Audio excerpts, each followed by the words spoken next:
Kolkata rape case में हमने देखा कि किस दरिंदगी से एक डॉक्टर की रेप करने के बाद हत्या कर दी गई और उसके माता पिता को हॉस्पिटल की तरफ से ये बताया गया कि आपकी बेटी ने सुसाइड की है। और ये खबर सुनकर जब माता पिता हॉस्पिटल में आए, उनकी मरी हुई बेटी की बॉडी को 3 घंटे तक देखने नहीं दिया गया। वो लिपटती है और कहती है कि सब कुछ खत्म हो गया। मैंने कहा क्या हुआ? नहीं, मेरी लड़की ने सुसाइड कर दिया है, ये खबर आई है हॉस्पिटल से। घटना की जानकारी के बाद लोग सड़कों पर उतर आए और प्रोटेस्ट शुरू हो गया, लेकिन गुंडों की भीड़ ने उस प्रोटेस्ट पर हमला कर दिया ताकि इस प्रोटेस्ट को रोका जा सके। और इन सब के बावजूद भी ये प्रोटेस्ट नहीं रुका और इस केस ने पूरे देश को झकझोर कर रख दिया। बंगाल की मुख्यमंत्री ममता बनर्जी की सरकार आरोपियों को बचाने में लगी रही। मामला हाथ से निकलता देख ममता बनर्जी पॉलिटिकल स्टंटबाजी पर उतर आई। ममता बनर्जी पीड़िता को न्याय दिलाने के लिए अपनी ही सरकार के खिलाफ पदयात्रा पर निकल पड़ी। जनता को मूर्ख समझने वाली ममता बनर्जी ने यह भी नहीं सोचा कि प्रदेश में कानून व्यवस्था की जिम्मेदारी उनकी खुद की है, तो वो किसके खिलाफ पदयात्रा पर निकली है। तो खुद मिनिस्टर, खुद चीफ मिनिस्टर है, खुद होम मिनिस्टर है, खुद हेल्थ मिनिस्टर है, तो किसके खिलाफ वो लड़ रही थी? किसके खिलाफ वो जा रही थी जुलूस करने के लिए? सरकार चलाना आपका काम है और आप दौड़ रहे हैं खिलाफत करने के लिए।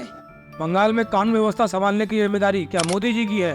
तो ये पदयात्रा का नाटक क्यों? कहते हैं कि एक महिला का दर्द एक महिला ही समझ सकती है, लेकिन कोलकाता केस में हमें कहीं भी ये नजर नहीं आया कि ममता बनर्जी ने एक महिला होने के नाते पीड़िता को न्याय दिलाने के लिए कोई एक्शन लिया हो।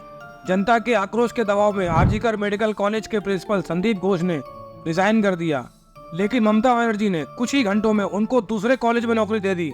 लेकिन कोलकाता हाईकोर्ट ने ममता बनर्जी की इस दरियादली को दरकिनार करते हुए संदीप घोष को एक छुट्टी पर भेज दिया और इस केस को सीबीआई को सौंपने का आदेश दे दिया।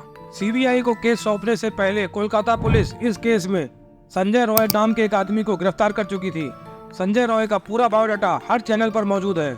दोस्तों, यहाँ तक का वीडियो देखने के बाद आप सबको लग रहा होगा कि मैंने इस वीडियो में कौन सी नई बात बता दी। यहाँ तक की जानकारी तो आप सबके पास है, तो सुनिए। नेशनल क्राइम ब्यूरो के मुताबिक ईयर 2021 तक हमारे देश में 86 रेप हर रोज होते थे और फर्स्ट पोस्ट की इस रिपोर्ट के मुताबिक आज हमारे देश में 90 बलात्कार हर रोज होते हैं। इस हिसाब से कोलकाता केस के बाद आज तक हमारे देश में 900 से भी ज्यादा बलात्कार हो चुके हैं, और वो भी 10 दिन के अंदर। अब आप ये बताइए कि एक कोलकाता केस के बारे में आप इतना सब जानते हैं, लेकिन इन 900 केसेस के बारे में आप क्या जानते हैं? जवाब है कुछ नहीं। इन 900 केसेस की जानकारी तो छोड़िए, आपको तो ये नंबर पर भी यकीन नहीं हो रहा होगा कि हमारे देश में 90 बलात्कार हर रोज हो रहे हैं। हर 1 घंटे में लगभग 4 बलात्कार। 15 दिन बीत जाने के बाद भी कोलकाता केस की खबरें मीडिया पर दिन रात चल रही हैं। लेकिन इन 900 केसेस का क्या जो बीते 10 दिनों में हुए हैं? क्या इन 900 महिलाओं का दर्द नहीं है? क्या उनको न्याय नहीं मिलना चाहिए? हमारे देश का मीडिया हमें ये क्यों नहीं बताता कि हमारे देश में हर रोज 90 बलात्कार हो रहे हैं? फिर भी हम सिर्फ एक केस की बात कर रहे हैं। एक केस बड़ा है या हर रोज होने वाले 90 बलात्कार का नंबर बड़ा है? लेकिन मीडिया सिर्फ एक केस की बात करेगा, क्योंकि उस एक केस से मीडिया को भरपूर टीआरपी मिल रही है। यदि हमारे देश का मीडिया हमें ये बताएगा कि हमारे देश में 90 बलात्कार हर रोज हो रहे हैं, तो इससे सरकार की छवि खराब होती है, और सरकारी विज्ञापनों पर पलने वाला मीडिया कभी भी सरकार की छवि खराब करने वाला कोई काम नहीं कर सकता। पटना में दलित बच्ची के साथ रेप के बाद मर्डर कर दिया गया। उत्तराखंड में एक नर्स का रेप करने के बाद मर्डर कर दिया गया। महाराष्ट्र के बदलापुर की घटना में तो लोगों ने रेलवे ट्रैक को ही जाम कर दिया। कोलकाता केस के बाद ये 2-3 केस ऐसे हैं जो मीडिया में थोड़ी बहुत अपनी जगह बना पाए, लेकिन बाकी के केसेस के बारे में कौन बात करेगा? मीडिया को तो छोड़िए, हमें भी इन रेप के बढ़ते हुए आंकड़ों के बारे में कोई खास दिलचस्पी नहीं है।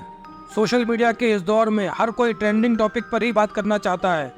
रियल मुद्दों से किसी को कोई लेना देना नहीं है। अगर एक केस को हाईलाइट बना करके उसके आरोपियों को सजा मिल भी गई, तो क्या उन रेप के केसेस में कमी आएगी जो रोजाना हो रहे हैं? ज्यादातर रेपिस्ट पावरफुल होते हैं और वो किसी न किसी पॉलिटिकल पार्टी से भी जुड़े हुए होते हैं, और अगर वो रेपिस्ट हमारी पसंदीदा पॉलिटिकल पार्टी से जुड़ा हुआ हो तो फिर हमें उस रेपिस्ट से कोई खास प्रॉब्लम नहीं होती है, बल्कि कुछ लोग तो रेपिस्ट के समर्थन में रैली तक निकालते हैं। ईंट का जवाब पत्थर से देने की धमकी देने वाले ये शख्स लाल सिंह हैं, बीजेपी के नेता।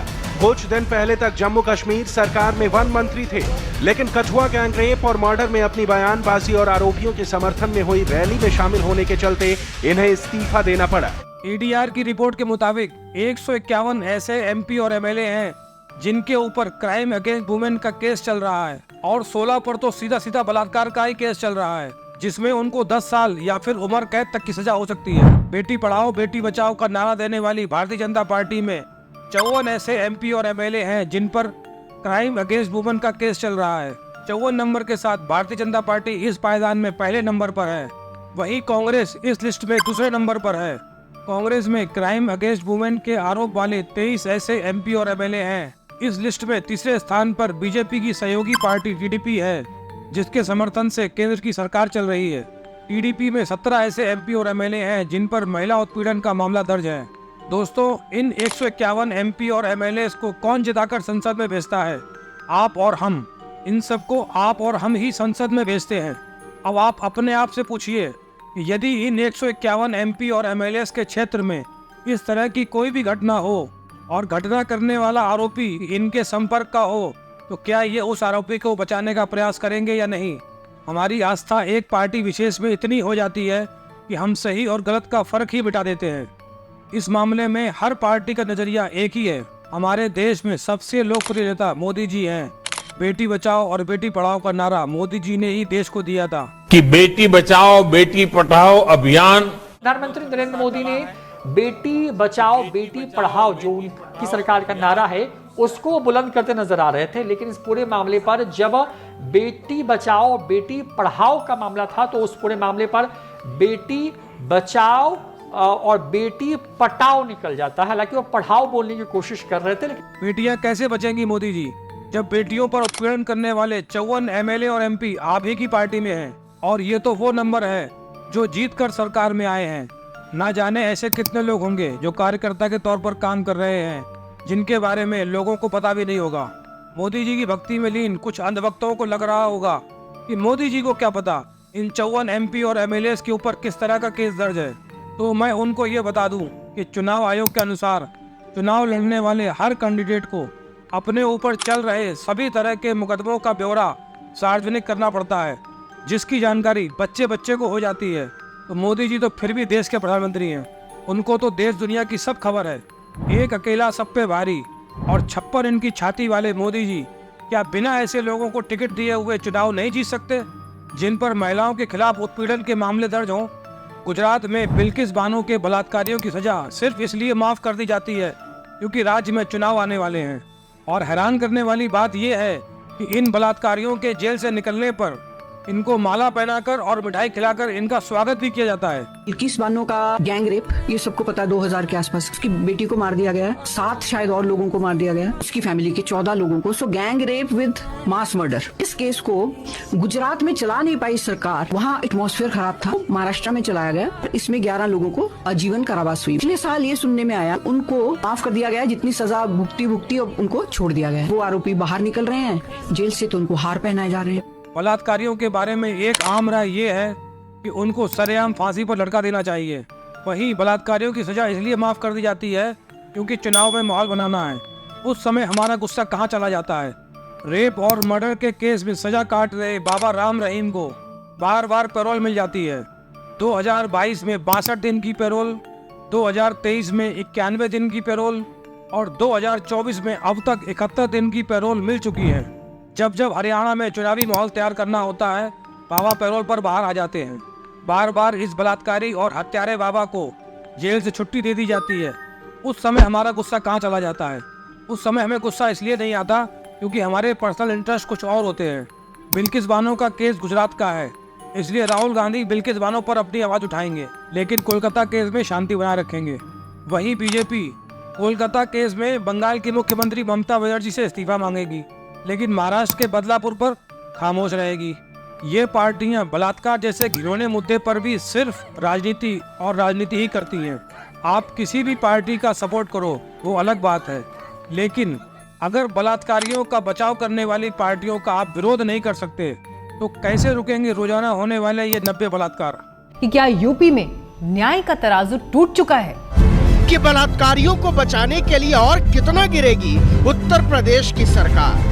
ये लोग पूछ रहे थे कि बेटी बचाओ के नारे उछालने वालों ने एक बेटी के पूरे परिवार को उजाड़ दिया और पुलिस से लेकर सरकार तक बलात्कारियों के पैर पखारती रही। आपके इंसाफ का तराजू बेईमान है। सर मैं इसलिए बैठी हूँ कदमे वापस लिए जाए, नहीं हम लोग कहाँ जाएंगे, क्या करेंगे। हम लोगों को भी ऐसे ही कुछ ला दिया जाएगा, बच्चे उठा लिया जाएगा घर से। उत्तर प्रदेश में इंसाफ को बलात्कारी मसल रहे हैं। उत्तर प्रदेश में बलात्कारी सत्ता की गोद में बैठे हैं और उत्तर प्रदेश में पुलिस बलात्कारियों के लिए नाचती है। अगर भ्रष्टाचार कर रहा है फिर भी आपका फेवरेट है, लेकिन बलात्कारी और हत्यारे नेताओं से जब तक आप दूरी नहीं बनाओगे तब तक कैसे रुकेंगे रोज होने वाले ये 90 बलात्कार। इन पॉलिटिकल पार्टियों और इन पार्टियों के समर्थकों को लगता है यदि बलात्कारी इनकी पार्टी से जुड़ा हुआ पाया गया तो इनकी पार्टी की बदनामी होगी। इससे अच्छा है कि बलात्कारी के सपोर्ट में ही खड़े हो जाओ और उसको डिफेंड करो। इससे बलात्कार करने वाले में कितनी हिम्मत आती होगी। और कोई भी व्यक्ति जो इस मानसिकता का है वो तो यही सोचेगा कि उसकी पार्टी तो उसको बचा ही लेगी। और इन पॉलिटिकल पार्टियों को भी पता है कि जो इनके समर्थक हैं वो इस बात से अपनी पसंदीदा पार्टी का विरोध नहीं करेंगे। अगर हमारी और हमारे देश की पॉलिटिकल पार्टियों की सोच इस तरह से रहेगी तो कैसे रुकेंगे रोजाना होने वाले 90 बलात्कार। प्रज्वल रेवन्ना याद है ना आप लोगों को, जिसके लिए खुद प्रधानमंत्री मोदी जी ने वोट मांगा था। प्रधानमंत्री नरेंद्र मोदी ने प्रज्वल के लिए वोट मांगे हैं।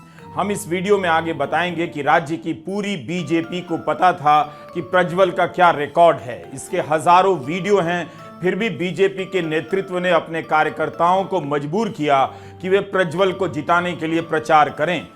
उस प्रज्वल रेवन्ना ने अनगिनत महिलाओं के साथ न जाने क्या क्या किया। अगर इस तरह के लोग सरकार का हिस्सा रहेंगे तो कैसे रुकेंगे रोजाना होने वाले 90 बलात्कार। बीजेपी सांसद ब्रजभूषण शरण सिंह पर महिला पहलवानों ने यौन शोषण का आरोप लगाया, लेकिन बीजेपी ने बजाय ब्रजभूषण शरण सिंह पर कोई कार्रवाई करने के महिला पहलवानों को ही निशाना बना दिया। ब्रजभूषण के बचाव में उनकी महिला कार्यकर्ता क्या कह रही हैं, जरा सुनिए। बिल्कुल नहीं है नेताजी के सामने।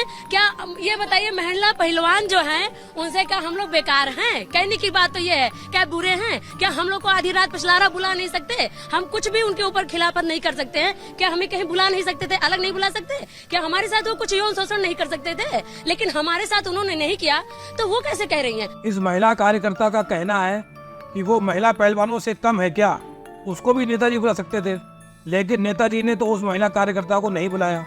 इस महिला कार्यकर्ता का ये मानना है कि यदि नेताजी ने उस महिला के साथ कुछ गलत नहीं किया तो वो किसी भी महिला के साथ कुछ भी गलत नहीं कर सकते। कोई भी बलात्कारी हर महिला का बलात्कार करता है क्या? एक बलात्कारी अपने जीवन में सैकड़ों महिलाओं से मिलता है, लेकिन उसकी हवस का शिकार तो एक आध महिला ही होती है। नेताजी का बचाव करने के चक्कर में ये महिला कार्यकर्ता ये भी भूल गई कि इस नेता पर यौन शोषण जैसा घिनौना आरोप लगा है और ये नेता वो नेता है जिसने हत्या करने की बात खुद एक इंटरव्यू में कबूल की थी। मेरे जीवन में मेरे हाथ से एक हत्या हुई है। लोग जो कुछ भी कहें, मैंने एक हत्या की है। रविंदर को जिस आदमी ने मारा है, मैंने हाथ छोड़ा करके और उसको तुरंत राइफल से उसके पीठ पर रख करके मार दिया और मर गया। जो नेता खुले मंच पर यह कबूल कर रहा है कि उसने एक हत्या की थी, सोचिए वो नेता कितना पावरफुल होगा। जब तक हमारे समाज में ऐसे नेता और ऐसे नेताओं के सपोर्टर रहेंगे तब तक कैसे रुकेंगे हर रोज होने वाले 90 बलात्कार। दोस्तों, देश में हर रोज होने वाले 90 बलात्कार का ये नंबर वो नंबर है जिनकी रिपोर्टिंग होती है। ऐसे बहुत सारे केसेस हैं जो समाज में बेइज्जती के डर से रिपोर्ट ही नहीं करते और कई केसेस में तो पुलिस भी FIR नहीं लिखती। अगर उन आंकड़ों को भी देखा जाए तो ये नंबर कहाँ जाएगा कोई नहीं जानता। दोस्तों, जितनी देर में आपने ये वीडियो देखा है उतनी देर में हमारे देश में कहीं ना कहीं किसी न किसी महिला का बलात्कार हो चुका होगा। जब तक हमारी सोच इस तरह से रहेगी तब तक ये नंबर बढ़ता ही रहेगा। अगर आपको वाकई में बलात्कार जैसे घिनौने अपराध से नफरत है तो इस वीडियो को ज़्यादा से ज़्यादा शेयर करें। दोस्तों, अगले वीडियो में हम बात करेंगे कि कैसे रोजाना बढ़ते हुए इन बलात्कार के केसेस को रोका जा सकता है, क्या है इसका सलूशन। इस वीडियो में इतना ही। नमस्कार।